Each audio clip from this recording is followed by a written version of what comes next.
जंगलों में बारिश का मौसम आने ही वाला होता है। सारे पक्षी अपनी मौज मस्ती में घूम रहे होते हैं। उनको कोई फिक्र न थी कि बारिश के मौसम में वो क्या खाएंगे और क्या पिएंगे। लेकिन उसी जंगल में एक टूनी चिड़िया भी रहती थी। टूनी चिड़िया बहुत ही ज्यादा अक्लमंद थी।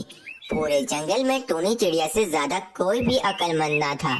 टूनी चिड़िया बहुत ही ज्यादा चिंतित थी, क्योंकि अभी बारिश का मौसम बहुत ही करीब था और सारे जंगल के पक्षियों ने अभी तक दाना जमा नहीं किया था। चिड़िया बहुत ही ज्यादा परेशान हो रही होती है कि बारिश होगी तो फिर क्या होगा। बारिश बहुत ही करीब है और अभी तक हमारे जंगल में किसी ने भी दाना जमा नहीं किया है। पता नहीं बारिश होगी तो हम फिर क्या खाएंगे। हमें कुछ तो करना होगा जिससे हम बारिश के दिनों में आराम से बैठकर दाना खा सकें। हम सारे पक्षियों को मिलकर कुछ ऐसा करना होगा कि हम सारे पक्षी मिलकर बारिश के दिनों में आराम से बैठकर दाना खा सकें। फिर टूनी चिड़िया के दिमाग में एक योजना आती है और टूनी चिड़िया कहती है, हाँ, एक काम हो सकता है। अगर हम सारे पक्षी मिलकर थोड़े थोड़े चावलों के दाने जमा करें तो काफी चावलों के दाने जमा हो जाएंगे और फिर हम उन चावलों के दानों से एक चावलों की फसल लगा सकते हैं और बारिश तक तो वो चावलों की फसल आराम से पक जाएगी और फिर बारिश में हम उन चावलों की फसल से आराम से अपना पेट भर सकते हैं। अगर ऐसा हो जाए तो बारिश के दिन तो बहुत ही ज्यादा सुकून से गुजरेंगे, लेकिन इसके लिए मुझे सारे पक्षियों से थोड़े थोड़े चावलों के दाने जमा करने होंगे। चलो जाती हूँ और सारे पक्षियों से थोड़े थोड़े चावलों के दाने जमा करती हूँ। फिर टूनी चिड़िया पक्षियों के पास जाने लगती है। टूनी चिड़िया तोते के पास आती है और तोते से कहती है, अरे तोते भैया, मेरे दिमाग में एक योजना आई है। देखिए ना, बारिश के दिन कितने करीब हैं और अभी तक किसी भी पक्षी ने दाना नहीं जमा किया है। अगर हम सारे पक्षी मिलकर थोड़े थोड़े चावलों के दाने जमा कर लें तो हम उन चावलों के दानों से एक बड़ी सी फसल लगा सकते हैं, जिससे हम बारिश में आराम से उस फसल को खा सकते हैं। हाँ चिड़िया बहन, आप बिल्कुल ठीक कह रही हो। मेरे पास अभी थोड़े से चावलों के दाने पड़े हैं। मैं आपको वो दे देता हूँ और फिर आप और पक्षियों से जाकर भी चावलों के दाने जमा कर लो। हाँ हाँ तोते भाई, लाओ वो चावलों के दाने दे दो और फिर मैं जाकर और पक्षियों से भी चावलों के दाने जमा कर लेती हूँ। फिर तोता एक पोटली में थोड़े से चावल के दाने उस चिड़िया को दे देता है। चिड़िया बहन, ये चावल के दाने मैंने बहुत ही ज्यादा मेहनत से जमा किए हैं, इसीलिए इन चावलों की जिम्मेदारी आप पर है। हाँ तोते भाई, आप बिल्कुल भी चिंता मत करो। जब चावलों की फसल अच्छी तरह से लग जाएगी तो उसमें से आपको आपका हिस्सा मिल जाएगा। इतना कहकर चिड़िया वहाँ से चली जाती है।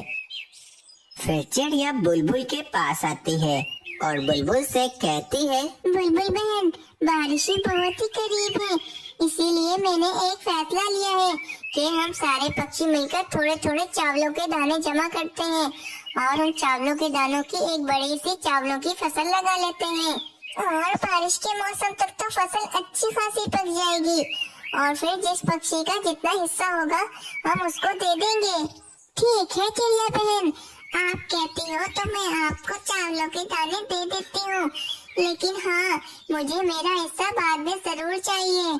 बुलबुल बहन, आप बिल्कुल भी चिंता ना करो, मैं आपका हिस्सा आपको जरूर ला कर दूंगी। इतना कहकर चिड़िया बुलबुल से भी दाने ले लेती है और वहाँ से चली जाती है। फिर टूनी चिड़िया एक कबूतर के पास आती है और कबूतर को भी यही कुछ कहती है। चिड़िया कबूतर से भी चावलों के दाने लेकर वहाँ से चली जाती है। चिड़िया वे सारे चावलों के दाने अपने घोंसले में ले आती है और कहती है, चलो, अब सारे पक्षियों ने तो मुझे थोड़े थोड़े चावलों के दाने दे दिए हैं, बस अब कालू कौवा बचा है। मैं कालू कौवे के पास जाती हूँ और उससे भी थोड़े चावलों के दाने ले आती हूँ। इतना कहकर टूनी चिड़िया कालू कौवे के पास जाने लगती है। फिर टूनी चिड़िया कालू कौवे के पास आती है और कालू कौवे से कहती है, और चिड़िया बहन, क्या हुआ? तुम आज मेरे घोंसले में क्यों आई हो? कौवे भैया, बारिशें होने ही वाली हैं, इसीलिए हम सारे पक्षियों ने मिलकर एक फैसला लिया है। कौवे भैया, बारिशें होने ही वाली हैं, इसीलिए हम सारे पक्षियों ने मिलकर एक फैसला लिया है। हम सारे पक्षी मिलकर चावलों के दाने जमा कर रहे हैं। जब चावल जमा हो जाएंगे तो हम सारे पक्षी मिलकर जमीन में चावलों की फसल लगा लेंगे और बारिश होने तक तो चावलों की फसल अच्छी तरह से पक जाएगी और फिर बारिश के दिन हम आराम से काट सकते हैं। हमें कोई भी दिक्कत नहीं होगी बारिश के दिनों में। वे कालू कौवा बहुत ही ज्यादा लालची होता है और कालू कौवा सोचता है, अरे ये चिड़िया क्या कर रही है? मेरे पास तो चावलों के दाने हैं ही नहीं, तो मैं इस चिड़िया को क्या दूं? अब मैं क्या करूं? इस चिड़िया को क्या बोलूं कि मैंने चावलों के दाने जमा ही नहीं किए? लगता है कोई बहाना ही बनाना पड़ेगा। फिर कौवा टूनी चिड़िया से बहाना बनाते हुए कहता है, अरे टूनी चिड़िया, मैं तुम्हें चावलों के दाने नहीं दे सकता, क्योंकि मैं अपने रिश्तेदारों के साथ एक चावल की फसल लगाऊंगा। ठीक है कौवे भैया, आप अपने रिश्तेदारों के साथ चावलों की फसल लगा लो और हम सारे पक्षी मिलकर एक चावल की फसल लगा लेंगे और फिर बारिश के दिन यूं ही कट जाएंगे। इतना कहकर चिड़िया वहाँ से चली जाती है। वहीं कालू कौवा बहुत ही ज्यादा चिंतित हो जाता है कि अब बारिश के दिन में कालू कौवा क्या खाएगा। यह टूनी चिड़िया तो बिल्कुल सही कह के गई है कि बारिश तो बहुत ही करीब है और अभी तक मैंने एक भी दाना नहीं जमा किया। अब मेरे बारिश के दिन कैसे कटेंगे? मुझे कोई तो चाल चलनी होगी जिससे मेरे बारिश के दिन आराम से कट जाएं। फिर कौवे के दिमाग में एक योजना आती है और कालू कौवा कहता है, हाँ, एक काम करता हूँ।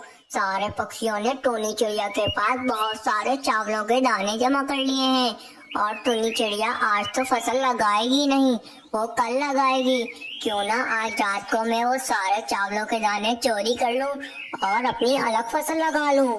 इस तरह मेरे बारिश के दिन आराम से कट जाएंगे। फिर रात हो जाती है। सारे पक्षी और टूनी चिड़िया सो जाते हैं। वहीं कालू कौवा टूनी चिड़िया के घोंसले में आता है और टूनी चिड़िया के सारे चावलों के दाने चोरी कर कर वहाँ से चला जाता है और अपने घोंसले में आ जाता है और कहता है, अरे वाह कौवे, तुमने तो बहुत ही आराम से उस चिड़िया के सारे चावल के दाने चुरा लिए। चलो अब जल्दी से जाकर इन चावलों के दानों को जमीन में बो देता हूँ। फिर कालू कौवा सारे चावलों के दाने जमीन में बो देता है। अगले दिन बहुत ही जोरदार बारिश होने लगती है और वहीं टूनी चिड़िया बहुत ही ज्यादा परेशान हो जाती है क्योंकि टूनी चिड़िया के अब सारे चावलों के दाने चोरी हो चुके होते हैं। अरे अब मैं क्या करूं? चावलों के दानों को तो किसी ने चोरी कर लिया। अब जब सारे पक्षी मुझसे चावलों के दाने मांगने के लिए आएंगे तो मैं उनसे क्या कहूँगी? वही बारिश की वजह से कालू कौवे की काफी अच्छी चावलों की फसल लग जाती है और वहीं टूनी चिड़िया के घर पर बहुत सारे पक्षी जमा हो जाते हैं और टूनी चिड़िया से कहते हैं, अरे टूनी चिड़िया, तुमने तो अभी तक चावलों की फसल ही नहीं लगाई है। चलो चलो, हम सारे पक्षी मिलकर चावलों की फसल लगाते हैं। चलो, कहाँ है चावल? अरे तोते भैया, वो चावलों के दाने तो चोरी हो गए। कल रात को जब मैं सो गई थी तो रात को कोई आया और वो सारे चावलों के दाने चोरी कर भाग गया। चिड़िया बहन, ये क्या कर रही हो? हमने कितनी उम्मीदों से तुम्हें चावलों के दाने दिए थे और हमारे पास अभी एक भी चावल का दाना नहीं है और हमें भूख भी बहुत तेज लगी है। अब हम क्या खाएंगे? हाँ चिड़िया बहन, हम अभी यहाँ से जा रहे हैं और अभी हम थोड़ी देर बाद यहाँ वापस आएंगे और आप हमें चावलों के दाने वापस करोगी, वरना हम आपके साथ बहुत ही बुरा करेंगे। हाँ चिड़िया बहन, तुम्हारे पास थोड़ा सा समय है। जब तक तुम सारे चावलों के दाने जमा कर लो और हमें वापस कर दो, वरना हम तुम्हारे साथ अच्छा नहीं करेंगे। इतना कहकर पक्षी वहाँ से चले जाते हैं। टूनी चिड़िया बहुत ही ज्यादा चिंतित हो जाती है और टूनी चिड़िया कहती है, मैं क्या करूं? ना जाने किसने मेरे सारे चावलों के दाने चोरी कर लिए। अब जब सारे पक्षी मुझसे चावलों के दाने मांगने के लिए आएंगे तो मैं उन्हें क्या जवाब दूंगी? मुझे किसी भी तरह चावलों के दाने जमा करने होंगे। टूनी चिड़िया चावल जमा करने के लिए चली जाती है।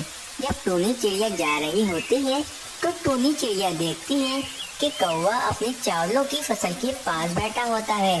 टूनी चिड़िया फौरन उस कौवे के पास आती है। अरे कौवे भैया, आपने इतनी बड़ी चावलों की फसल कैसे लगा ली? आखिर आपके पास इतने सारे चावलों के दाने कहाँ से आए? अरे टूनी चिड़िया, मैंने तुमसे कहा था ना कि मैं अपने रिश्तेदारों के साथ मिलकर चावलों की फसल लगाऊंगा। ये चावलों की फसल मैंने अपने रिश्तेदारों के साथ मिलकर लगाई है। कौवे भैया, क्या आप मुझे थोड़े से चावल के दाने दे सकते हो? असल में कल रात को मेरे सारे चावल के दाने किसी ने चोरी कर लिए हैं। अब मुझे सारे पक्षियों को उनके चावल के दाने वापस करने हैं। क्या आप मुझे उधार पर कुछ चावल के दाने दे सकते हो? अरे नहीं टूनी चिड़िया, ये चावलों की फसल हम सारे रिश्तेदारों की है, इसीलिए ये चावल की फसल में से एक भी दाना मैं तुम्हें नहीं दे सकता हूँ। तुम मुझे माफ करो और यहाँ से चली जाओ। फिर अचानक चिड़िया की नजर उस चावलों की पोटली पर पड़ती है, जो पोटली उस चिड़िया की ही होती है और उस कौवे ने वहाँ फेंकी होती है।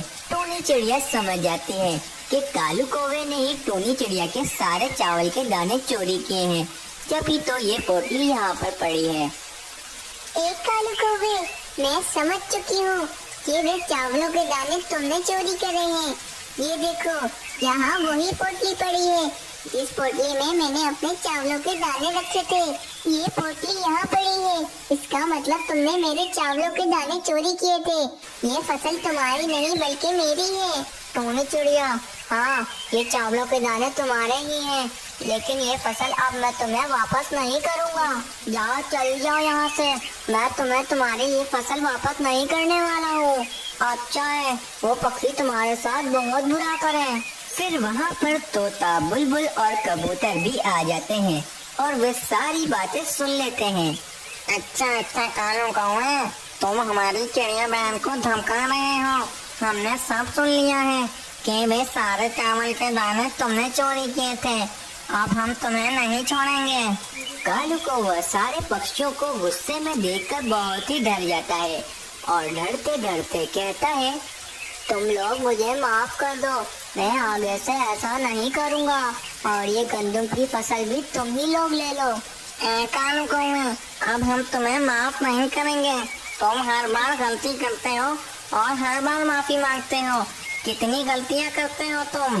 आपसे तुम्हारी यही सजा है कि बारिश खत्म होने तक तुम भूखे ही रहोगे। हम तुम्हें इन चावलों की फसल में से एक भी चावल का दाना नहीं खाने देंगे। चले जाओ यहाँ से तुम। फिर कालू कौवा शर्मिंदा होकर वहाँ से चला जाता है और पूरी बारिश भूखा ही रहता है। अगर मैंने चिड़िया बहन से झूठ ना बोला होता और ना चोरी की होती तो शायद चिड़िया बहन मुझे कुछ चावलों के दाने खाने के लिए दे देती, लेकिन मैंने चिड़िया बहन के साथ बहुत गलत किया। अब मेरी यही सजा है कि मैं पूरी बारिश भूखा ही रहूंगा। इस कहानी से हमें ये प्रेरणा मिलती है कि हमें कभी भी ना तो झूठ बोलना चाहिए और ना चोरी करनी चाहिए, क्योंकि इन दोनों कामों से हमें हमेशा नुकसान ही मिलता है।